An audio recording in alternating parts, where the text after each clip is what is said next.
Last at the last city council member on meeting on June 27th, we had former the chairman of the Stanislaus Homeless Alliance, Brad Hahn, here, and he spoke about the county's homeless situation as well as possible solutions.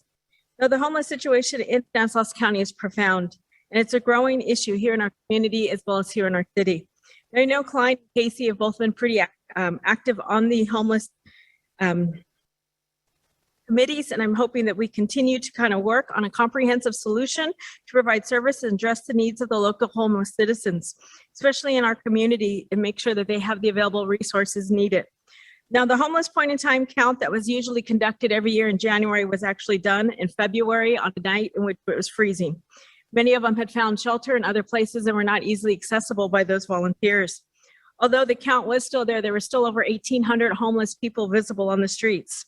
And as you know, as the weather is warming up now, there's a lot more than 15 homeless here in Ceres. We see them just walking through Dollar Tree on Hatch Road. We can easily count over 15 just in that situation. The volunteer counters, we're talking to them. We do know that they are very visible here on our sidewalks, street benches, and on our local parks. Many of the reasons why they're homeless is losing their jobs, drug addiction, alcohol, illness, physical abuse, or domestic violence. And those that spoke to the volunteers, 67% admitted that they have serious mental illnesses, which could be treated, which we do have a center here at the former Memorial Hospital, which I know is now Stanislaus County. But 40% of them stated that they had substance disorders as well. When talking with the homeless disorder, we realized 44% of them lacked any form of transportation. So they had a hard time just getting to the places they needed to get the shelter, the resources they need to get off the streets. 25% of them lacked identification, and 23% of them had no idea where to go or how to get help.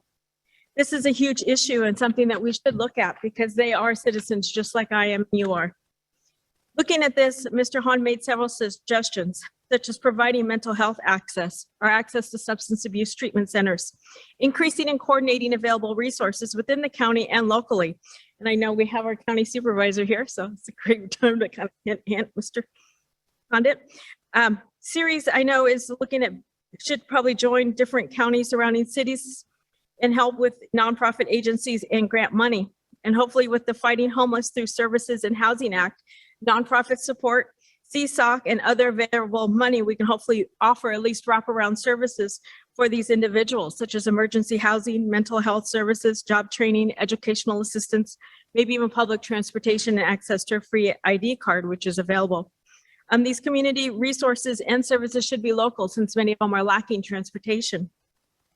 Our police services are limited now, especially after the 4th of July. I know we're still hearing a lot of those fireworks going off, but they're not necessarily social workers there to help them necessarily get off the streets. They lack a lot of the police element, the people element when addressing. They should be addressing the crimes that we really have in Ceres, such as the burglaries, the murders, the street racing, the theft of our catalytic converters. Someone who was 19 myself, when I was 19, I was homeless myself.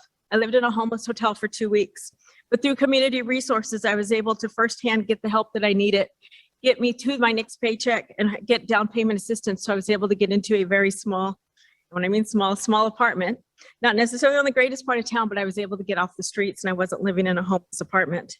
But through pathways of the community, we can better serve our community and offer them a pathway to self-sufficiency.